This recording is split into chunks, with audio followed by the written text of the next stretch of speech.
Haleluya. Salam dalam kasih Tuhan Yesus Kristus buat Bapak Ibu Saudara sekalian yang diberkati Tuhan. Pada saat ini saya ingin mengajak kita untuk membicarakan tentang prinsip kepemimpinan. Dan ada satu tokoh dalam Alkitab yang akan kita bersama-sama pelajari informasi-informasi tentang tokoh tersebut, apa yang dia lakukan dan bagaimana pergumulannya.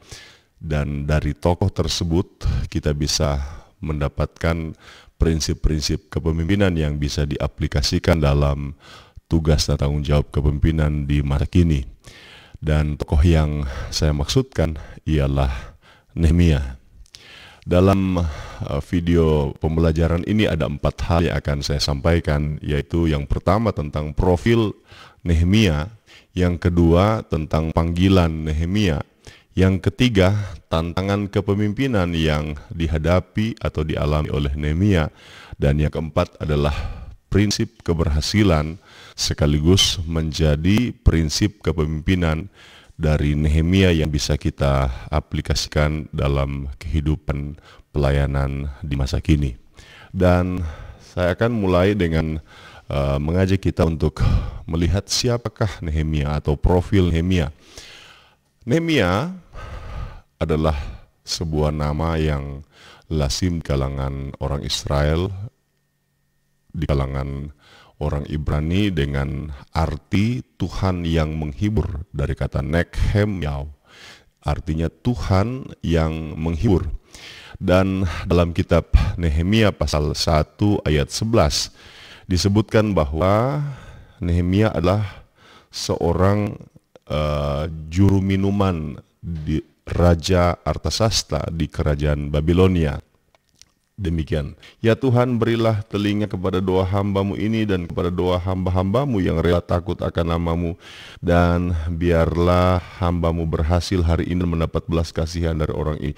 Ketika itu aku ini juru minuman raja. Jadi posisi atau jabatan Nehemia adalah seorang juru minuman raja. Bila kita bandingkan dengan kitab Yesaya pasal 36 ayat yang kedua, maka kita bisa mendapatkan gambaran betapa strategis dan pentingnya kedudukan seorang juru minuman.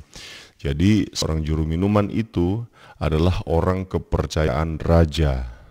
Juru minuman itu merupakan satu pejabat penting dalam kerajaan. Dia yang bertanggung jawab, dapat saya katakan, mati hidup dari raja. Jadi dia orang yang sangat-sangat dipercaya.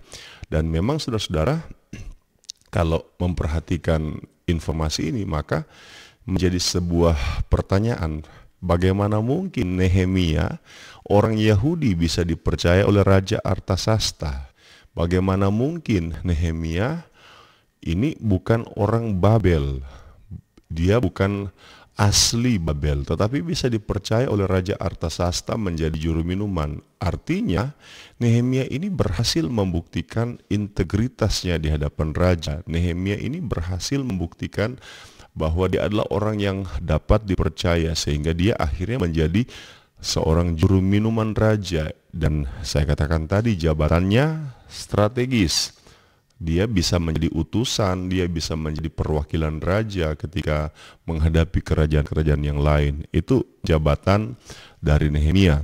Kemudian di dalam Daniel pasal 8 ayat 2, kemudian Esther pasal 1 ayat 2, kalau kita memperhatikan fakta dalam kitab Nehemia pasal 1, Nehemia ini tinggal di Puri Susan. Jadi Nehemia itu tinggal di Puri Susan. Puri Susan itu artinya ada semacam istana, kastil seperti itu, saudara-saudara, yang ada di kota Susan. Jadi harus dibedakan antara Puri Susan dan kota Susan. Jadi kalau Puri Susan itu kastilnya atau istananya, sementara kota Susan itu menyangkut sebuah kota. Jadi Kastil Susan itu ada di kota Susan, di kota kerajaan Babel. Nah, saudara-saudara, tempat tinggal Nehemia ini di istana. Artinya meneguhkan apa yang saya sampaikan tadi, bahwa Nehemia adalah orang penting, orang dekat dengan Raja Artasasta. Artinya kehidupannya sudah sangat mapan, kehidupannya sudah sangat nikmat. Dia memang orang buangan, tetapi mendapat sebuah keberuntungan. Dia jadi orang dekat, orang penting, memiliki jabatan strategis di istana Raja Artasasta. Itu profil Nehemia. Tetapi saudara-saudara, apa yang sementara dialami oleh Nehemia dengan semua kemapanan, dengan semua kenikmatan yang dia peroleh sebagai seorang juru minuman, rupanya tidak menjadi tidak membatasi dan tidak membuat Nehemia kehilangan panggilan. Nehemia dalam kitab Nehemia ini kita bisa lihat bagaimana dia rela mengorbankan semua itu, semua kenyamanan, kenikmatan, semua kesempatan yang dia miliki sebagai seorang juru minuman untuk akhirnya terlibat dalam sebuah panggilan Tuhan dalam kehidupannya. Dan panggilan Tuhan bagi Nehemia ini dimulai dengan ketika Nehemia mulai mendengar adanya kebutuhan yang ada di Israel atau di Yerusalem. Dalam kitab Nehemia pasal 1 ayat 1 sampai ayat yang ketiga dikatakan begini, riwayat Nehemia bin Hakalia. Pada bulan Kisleu tahun ke-20 ketika aku ada di Puri Susan, datanglah Hanani salah seorang dari saudara-saudaraku dengan beberapa orang dari Yehuda. Aku menanyakan mereka tentang orang-orang Yahudi yang terluput, yang terhindar dari penawanan dan tentang Yerusalem. Kata mereka kepadaku, orang-orang yang masih tinggal di daerah sana yang terhindar dari penawanan ada dalam kesukaran besar dan dalam keadaan tercela. Tembok Yerusalem telah terbongkar dan pintu-pintu gerbangnya telah terbakar. Jadi bagaimana proses sampai Nehemia terpanggil? Dia mendengar adanya kebutuhan. Kota Yerusalem yang porak-poranda, kota Yerusalem yang bentengnya hancur, pintu-pintu gerbangnya akhirnya dibakar. Itu yang terjadi, adanya sebuah kebutuhan. Dan saudara-saudara, kebutuhan tersebut mendatangkan keterbebanan. Dalam ayat yang keempat dikatakan, ketika ku dengar berita ini, duduklah aku menangis dan berkabung selama beberapa hari. Jadi Nehemia merasa terbeban. Bahkan saudara-saudara, di dalam Nehemia pasal 2, dia bukan saja berkabung, tetapi dalam Nehemia pasal 2 dikatakan Nehemia apa yang sementara dialami, keterbebanannya ini terbawa sampai ketika dia bekerja. Nah, saudara-saudara, dalam pasal 2 ayat yang kedua, bertanyalah ia kepadaku. Jadi bertanyalah raja kepadaku, mengapa mukamu muram walaupun engkau tidak sakit, engkau tentu sedih hati. Ketika Nehemia melaksanakan tugasnya, rupanya kesedihannya, keterbebanannya dengan situasi Yerusalem membuat mukanya muram, mukanya sedih, dan itu kelihatan sampai ke raja. Jadi panggilan Nehemia dimulai dengan sebuah kebutuhan, kemudian adanya keterbebanan. Dan saudara-saudara, dengan adanya kebutuhan dan keterbebanan, maka muncullah visi atau muncullah panggilan itu lebih kuat dalam bentuk sebuah visi. Dalam ayat yang keempat pasal 2 dikatakan, lalu kata raja kepadaku, jadi apa yang kau inginkan? Maka aku berdoa kepada Allah semesta langit. Kemudian jawabku kepada raja, jika raja menganggap baik dan berkenan kepada hambamu ini, utuslah aku ke Yehuda, ke kota pekuburan nenek moyangku, supaya aku membangunnya kembali. Jadi ini visi, ini panggilan Nehemia. Berawal dari sebuah kebutuhan yang mendatangkan keterbebanan, sehingga muncullah visi atau muncullah panggilan untuk melakukan sesuatu. Dan dalam hal ini panggilan Nehemia adalah membangun kota Yerusalem. Saudara-saudara, ternyata panggilan yang baik, visi yang baik itu bukan berarti membuat kita bebas dari tantangan. Ternyata panggilan Nehemia sebagai seorang pemimpin untuk membangun kembali Yerusalem itu tidak luput dari tantangan yang harus dihadapi. Ada beberapa tantangan bagi Nehemia dalam melaksanakan kepemimpinannya untuk merealisasikan visi panggilan Tuhan dalam hidupnya. Yang pertama adalah tantangan politis. Kalau kita baca dalam kitab Esra pasal 4 ayat 17 sampai 24, di sana disampaikan bahwa ternyata kerajaan Babilonia sudah mengeluarkan semacam keputusan atau surat keputusan yang melarang kota Yerusalem ini dibangun. Karena katanya kota Yerusalem atau kerajaan Yehuda itu berkali-kali memberontak kepada kerajaan Babel. Berkali-kali melancarkan perlawanan kepada kerajaan Babel. Sehingga kerajaan Babilonia atau Raja Babel mengeluarkan semacam surat, semacam dekret bahwa kota Yerusalem tidak boleh dibangun. Nah, ini merupakan sebuah tantangan politis. Yeremia akan membangun kota Yerusalem, sementara kota Yerusalem itu sendiri berada di bawah kekuasaan Babilonia, di mana pemerintahan Babilonia melarang untuk pembangunan kota Yerusalem. Ini merupakan sebuah tantangan politis yang harus dihadapi oleh Nehemia. Kadangkala dalam pelayanan kita harus menghadapi berbagai tantangan politis. Kebijakan-kebijakan pemerintahan, kebijakan-kebijakan pemerintahan pusat, daerah, atau mungkin di tingkat lokal, di kampung, di desa, di kelurahan, atau dimanapun kita berada, yang membatasi ruang gerak kita untuk melaksanakan panggilan Tuhan dalam hidup kita. Saya mau sampaikan bahwa kita tidak perlu khawatir karena ternyata tantangan politis itu biasa, bisa muncul, Tuhan bisa luaskan untuk kita hadapi sebagai seorang pemimpin. Tetapi yakinlah Tuhan sanggup untuk menolong kita. Kemudian tantangan yang kedua adalah tantangan sosial. Kalau kita baca dalam kitab Nehemia, maka ada beberapa tantangan yang dapat saya kategorikan sebagai tantangan sosial. Orang-orang yang ada di sekitar, baik orang-orang luar atau tantangan eksternal, maupun tantangan yang berasal dari orang-orang dalam. Kita lihat dulu tantangan secara eksternal dalam kitab Nehemia pasal 2 ayat 19. Dikatakan begini, ketika Sanbalat orang Horon dan Tobia orang Amon pelayan itu dan Geshem orang Arab mendengar itu, mereka mengolok-olok dan menghina kami. Kata mereka, apa yang kamu lakukan? Apa kamu mau berontak terhadap raja? Jadi ada beberapa orang, jadi Sanbalat, kemudian Tobia, kemudian Geshem, mereka menjadi penentang dari pelaksanaan pembangunan kota Yerusalem yang dilaksanakan oleh Nehemia. Siapa Sanbalat? Dia bukan orang sembarangan.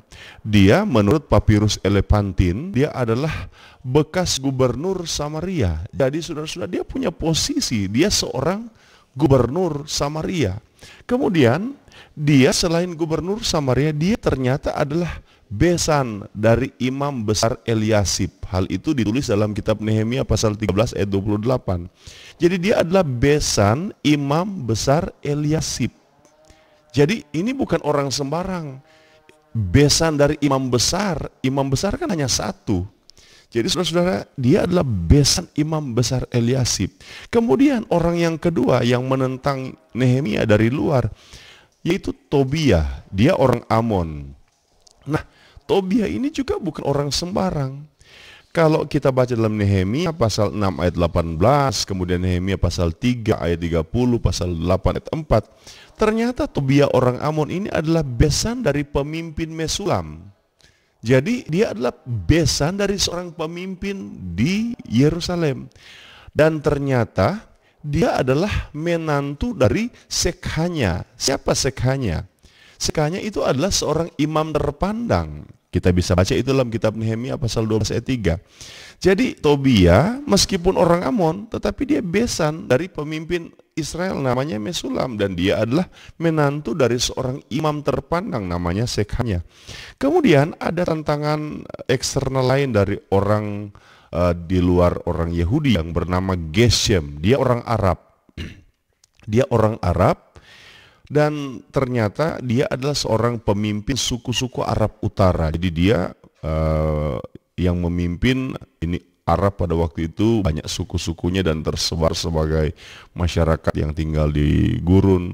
Nah, dia adalah pemimpin suku-suku Arab Utara.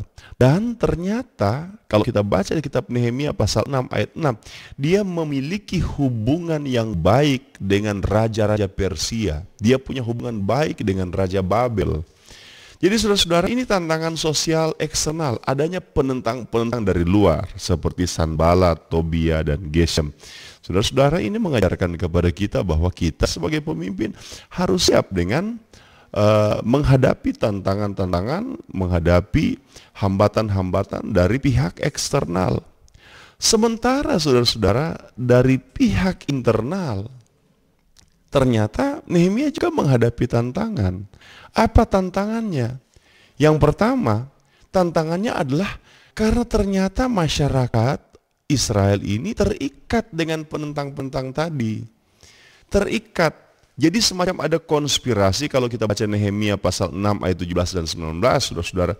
Ada konspirasi antara masyarakat dengan Tobia, Sanballat, dengan Geshem tadi untuk melawan Nehemia. Kemudian juga ada konspirasi antara penentang-penentang tadi dengan rohaniwan-rohaniwan di Israel, di Yerusalem.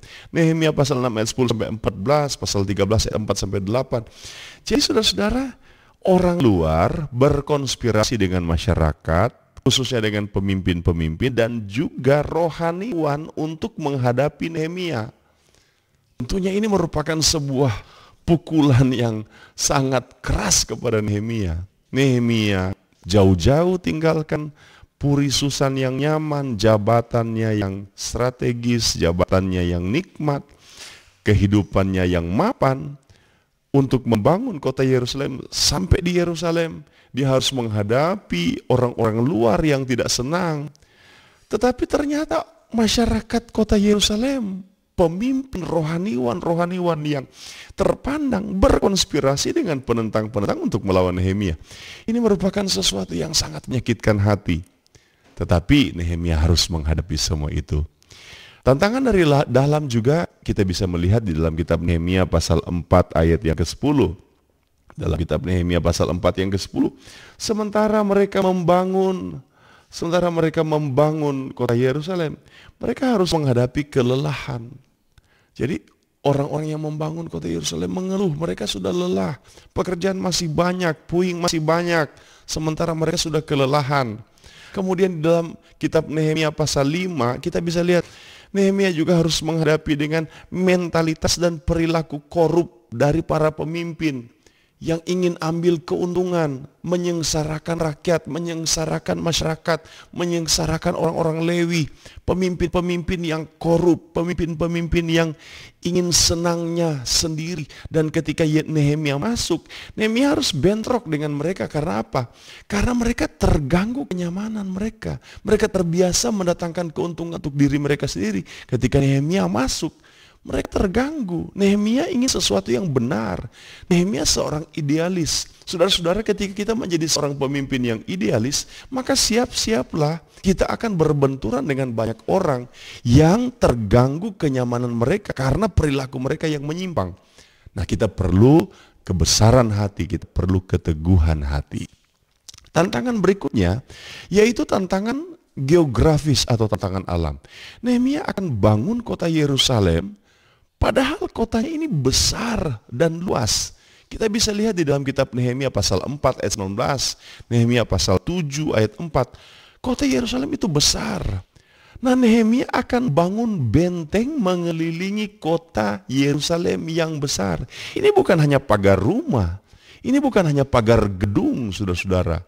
Ini bukan hanya pagar kompleks. Tetapi Nehemia membangun benteng Yerusalem. Sesuatu yang luar biasa, sebuah mega project yang memang sangat menguras energi, sangat menguras psikologi, sangat menguras mental, sangat menguras rohani dari Nehemia. Selain kotanya besar dan luas, ternyata topografi kota Yerusalem itu juga tidak mudah. Sulit, topografinya sulit.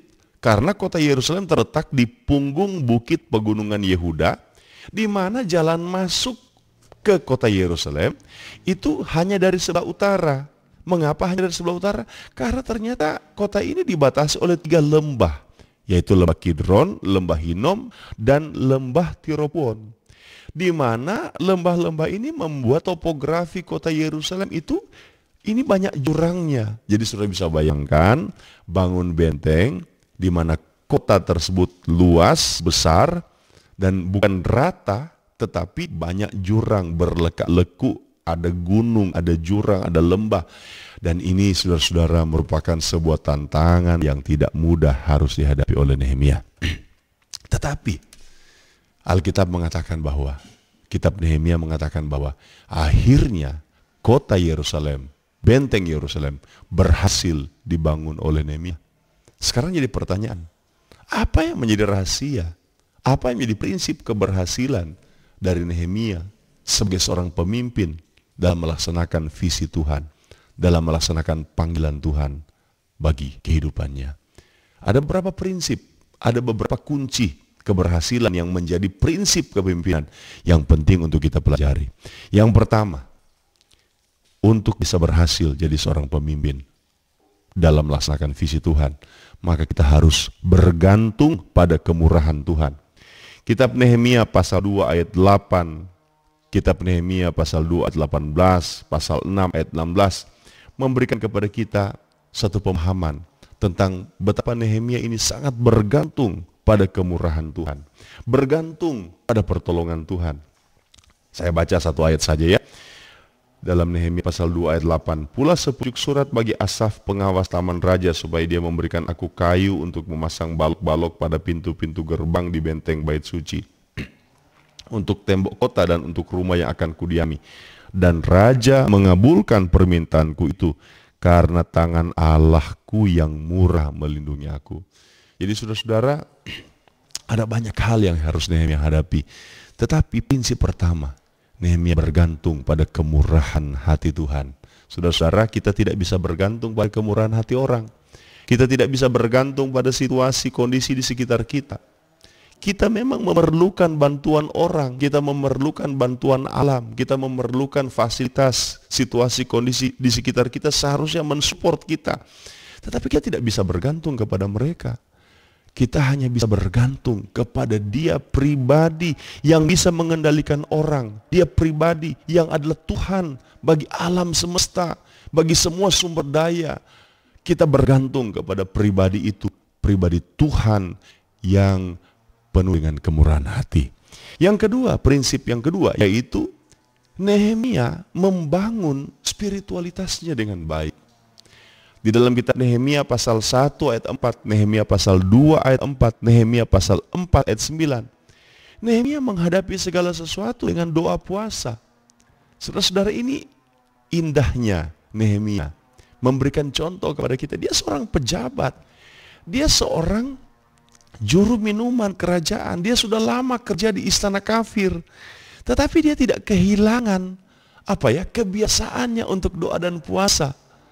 Nah, saudara-saudara, jangan sampai kita para pendeta yang justru tinggal di gereja, tinggal di pastor, kehilangan kebiasaan doa puasa. Nehemia contoh, dia orang yang sudah lama tinggal di istana kafir, kerja dengan raja kafir, dengan budaya kafir, dengan SOP kafir, tetapi dia masih doa dan puasa. Jangan sampai kehilangan hal-hal yang menjadi basically, hal-hal mendasar dalam kehidupan kekristenan kita.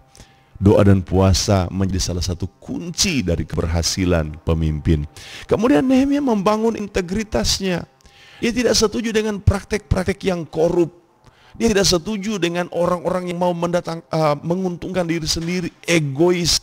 Dalam Nehemia pasal 5 ayat 14 sampai 19, Nehemia pasal 13 ayat 7 sampai 9 dan ayat 2 yang ke-28 memberitahukan kepada kita bagaimana Nehemia membangun integritasnya.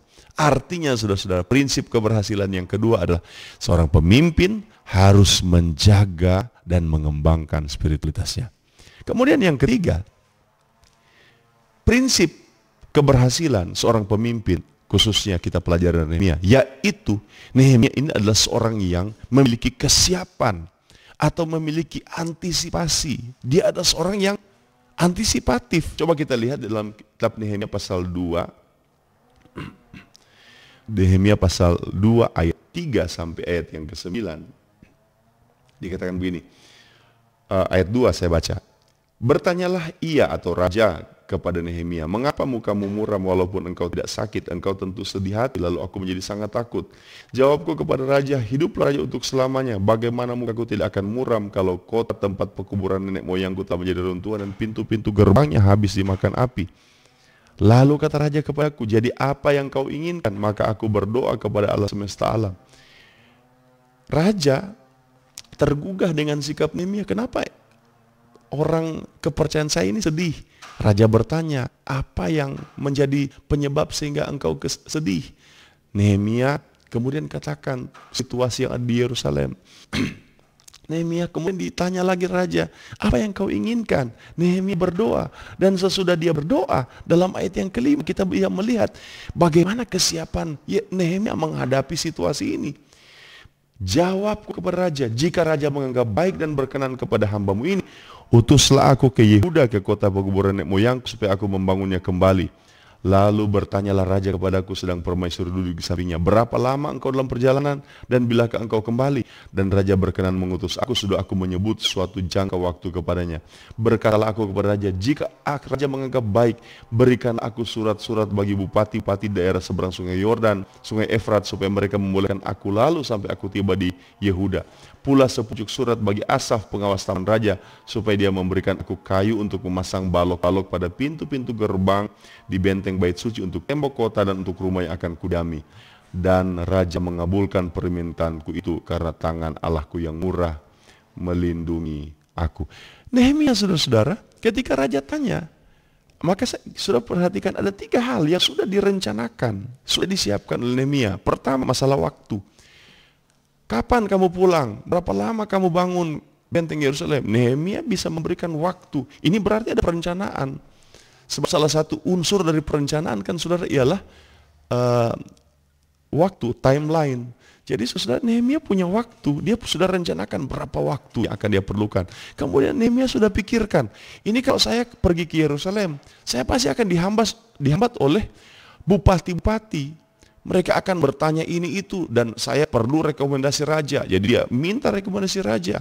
Kemudian dia pikir kalau dia sudah sampai di sana, dia perlu bahan-bahan, perlu kayu-kayu. Maka dia minta rekomendasi Raja Artasasta supaya dia bisa mendapatkan kayu-kayu dan perlengkapan untuk membangun istana, membangun membangun rumah kediamannya, membangun benteng. Jadi semua yang Nehemia kerjakan itu ada langkah antisipatifnya. Bukan tiba saat tiba akal, bukan sikap yang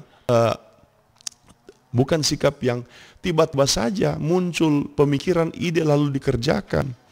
Jadi bukan sikap reaktif tetapi proaktif. Prinsip keberhasilan ketiga dari seorang pemimpin yaitu perlu kesiapan, perlu proaktif, perlu antisipatif. Prinsip yang keempat yang membuat Nehemia berhasil menjalankan visi panggilannya sebagai seorang pemimpin yang membangun kota Yerusalem ialah prinsip kecakapan emosi. Kalau kita lihat di dalam kitab Nehemia pasal 5 ayat 6 dan ayat yang ke-7, ini saudara-saudara tersirat sebuah prinsip, sebuah kecakapan emosi atau emotional question yang memang pantas untuk kita teladani dari seorang Nehemia. Dalam Nehemia 5 ayat 6 dan ke-7 dikatakan begini, "Maka sangat marahlah aku." Jadi Nehemia sangat marah ketika ku dengar keluhan mereka dan berita-berita itu. Jadi Nehemia sangat marah. Tentunya marah membuat dia tegang, marah membuat dia stres, marah membangkitkan adrenalinnya, marah membuat dia mungkin sangat bisa meluap emosinya. Tetapi ayat yang ke-7 dikatakan begini, "Setelah berpikir masak-masak, aku menggugat para pemuka dan para penguasa, kataku kepada mereka," dan seterusnya. Jadi Nehemia dalam posisi marah masih bisa berpikir masak-masak. Saudara-saudara, biasanya kita kalau marah, kita kehilangan akal sehat. Kita tidak bisa berpikir. Karena itu dalam Perjanjian Baru dikatakan kalau kita sementara dalam kebodohan, jangan kita buat keputusan, sebab keputusan yang kita buat itu bodoh. Tapi ini lain Nehemia. Dia sementara marah karena situasi yang memang membuat dia marah, tetapi dia masih bisa berpikir masak-masak. Kita bandingkan dengan Musa, kemarahannya membuat dia tidak kontrol sehingga Tuhan suruh perintahkan supaya batu mengeluarkan air, Musa memukul batu. Ini dia tidak bisa kontrol marahnya, dia tidak bisa kontrol emosinya. Saudara-saudara, prinsip yang keempat dari seorang pemimpin adalah kita harus mampu untuk mengelola emosi kita, cakap dalam emosi. Kita harus mengembangkan emotional quotient kita. Kemudian prinsip yang kelima yaitu Nehemia ini memiliki kemampuan komunikasi yang baik. Kemampuan komunikasi yang memang pantas diteladani. Kita lihat dalam kitab Nehemia pasal 2 ayat 3 ayat 5 bagaimana dia berkomunikasi dengan pemimpin.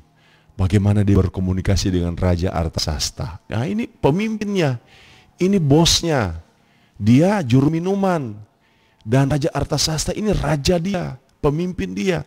Dan dia mampu untuk berkomunikasi dengan baik dengan Raja Artasasta sehingga raja ini simpati dengan Nehemia. Berapa banyak orang cakap, berapa banyak orang berpengetahuan, punya intelektual yang hebat. Tetapi dia tidak bisa jadi pemimpin. Kenapa? Karena dia tidak bisa bercakap, berkomunikasi dengan pemimpinnya. Dia tidak tahu etika. Dia tidak tahu bagaimana cara berbicara. Dia tidak tahu bagaimana cara gesturnya, posturnya harus bagaimana, mimiknya di hadapan pembesar. Saudara-saudara, komunikasi bukan hanya soal bagaimana merangkai kata, tetapi komunikasi. Ada komunikasi nonverbal, bagaimana posisi kita, gestur kita, bagaimana mimik kita. Dan itu semua berpadu dalam sebuah komunikasi. Jadi harus diatur kata-kata, capaannya bagaimana, penggunaan kalimatnya, bagaimana nada suaranya, bagaimana kecepatan bicaranya. Sehingga pemimpin ketika kita berkomunikasi, pemimpin tidak merasa tersinggung dengan gaya komunikasi kita. Ada banyak orang, mungkin isi komunikasinya baik tetapi gaya komunikasinya tidak baik. Nah, kita harus mengembangkan kemampuan berkomunikasi dengan pemimpin. Kita harus mengembangkan kemampuan berkomunikasi dengan pengikut kita. Dalam Nehemia pasal 2 ayat 17 dan 18, bagaimana Nehemia berkomunikasi dengan masyarakat. Bagaimana dia santun, bagaimana dia seorang motivator, bagaimana dia menjadi seorang yang membangkitkan semangat. Saudara, kadang-kadang kita lupa ketika kita berkomunikasi dengan pengikut bahwa mereka juga adalah manusia yang pantas dihargai, yang harus dibangkitkan semangat. Nah, Nehemia memiliki kemampuan berkomunikasi dengan masyarakat, dengan pengikut dengan baik. Dan kemudian ternyata Nehemia juga memiliki kemampuan komunikasi dengan musuh. Jadi musuh meresponi negatif apa yang dilakukan oleh Nehemia. Nehemia mampu untuk berkomunikasi dengan orang-orang yang menentang dia. Dia masih bisa menjaga emosi, dia masih bisa mengeluarkan kalimat-kalimat yang logis, rasional, tetapi kalimat-kalimat yang penuh iman dan terkontrol. Nah, kita harus belajar bagaimana kita bisa berkomunikasi dengan baik dengan musuh, sehingga musuh kita pun hormat dengan kita, musuh kita pun itu salut dengan kita sebagai seorang pemimpin. Dan kemampuan komunikasi dari Nehemia ini membuat dia memiliki social capital yang hebat. Nehemia pasal 3 memberikan kepada kita beberapa informasi bahwa Nehemia berhasil menggalang masyarakat untuk membangun kota Yerusalem. Itu yang prinsip yang kelima. Prinsip yang terakhir, bagaimana Nehemia berhasil melaksanakan visinya sebagai seorang pemimpin untuk membangun kota Yerusalem, yaitu kemampuannya atau keputusannya dalam mendelegasikan atau mempercayakan tugas kepada orang-orang yang ada di bawahnya. Jadi ada prinsip pendelegasian. Seorang pemimpin tidak bisa berhasil dengan menjadi seorang aktor tunggal dalam melaksanakan visi Tuhan. Seorang pemimpin tidak mungkin berhasil hanya menjadi seorang yang seorang sendiri saja melaksanakan visi Tuhan. Dia memerlukan orang-orang di sekitar, dia memerlukan teman-teman, dia memerlukan mitra, dia memerlukan orang-orang yang ada di bawah dia. Di sini diperlukan kemampuan, ketepatan untuk mendelegasikan kepemimpinan, membagi kepemimpinannya kepada orang lain. Sebab saudara-saudara, kalau tidak tepat, maka orang yang terdelegasikan justru bisa seperti kata Tuhan, seperti orang Israel, jadi seperti apa? Seperti domba yang kemudian menendang atau mungkin menanduk. Orang yang tidak tepat ini bisa membahayakan kepemimpinan. Karena itu perlu sekali mendelegasikan tugas-tugas kepemimpinan kepada orang-orang yang tepat. Dalam kitab Nehemia pasal 7 ayat yang kedua dikatakan begini, pengawasan atas Yerusalem aku serahkan kepada Hanani saudaraku dan kepada Hananya panglima benteng, karena dia seorang yang dapat dipercaya dan yang takut akan Allah lebih daripada orang-orang lain. Jadi Nehemia percayakan kepada Hanani, Nehemia percayakan kepada Hananya bukan sembarangan, tapi melalui sebuah pengamatan, melalui sebuah sebuah evaluasi, sebuah penilaian bahwa mereka adalah orang-orang yang takut akan Tuhan. Mereka orang-orang yang dapat dipercaya. Mereka orang-orang yang memiliki relasi yang baik dengan Nehemia, lebih daripada orang-orang lain.